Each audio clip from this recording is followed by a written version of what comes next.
அந்த எபிரேய மருத்துவச்சிகள் தேவனுக்கு பயந்ததினால் அவர்கள் குடும்பங்கள் தலைக்கும்படி செய்தார். நீங்க கர்த்தருக்கு பயந்தீங்கன்னா உங்க குடும்பங்கள் தலைக்கும், உங்க குடும்பங்கள் செழிக்கும், உங்க குடும்பங்கள் கனி கொடுக்கும், உங்க குடும்பங்கள்ல துளிர் விடுகிற ஆசீர்வாதங்கள் கடந்து வரும். அவங்க கர்த்தருக்கு பயந்தனால அவங்க குடும்பங்களை தலைக்கும்படி கர்த்தர் செய்தாராம். பாருங்க, கர்த்தருக்கு பயந்து வாழ பழகுங்க.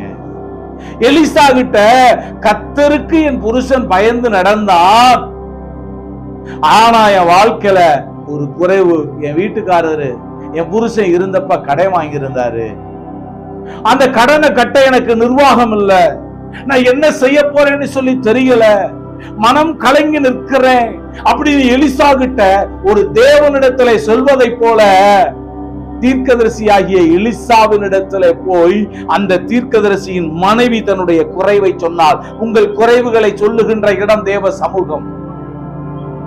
மனிதரிடத்துல போய் உங்கள் குறைவுகளை சொல்லாதீர்கள். நீங்கள் தேவனுக்காக வாழ்ந்து தேவனுக்கு பயந்து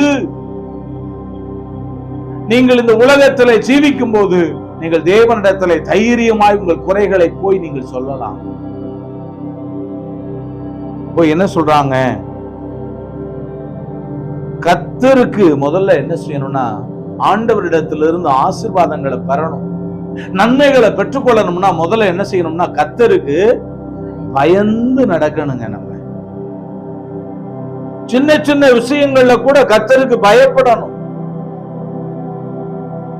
கர்த்தருக்கு பயந்து இருந்தா அவர் நிச்சயமா உங்களை வாழ வைப்பார், உங்களை ஆசீர்வதிப்பார், உங்களுக்கு தேவையான நன்மைகளை குறைவின்றி கண்டிப்பாக கொடுப்பார், வழங்குவார்.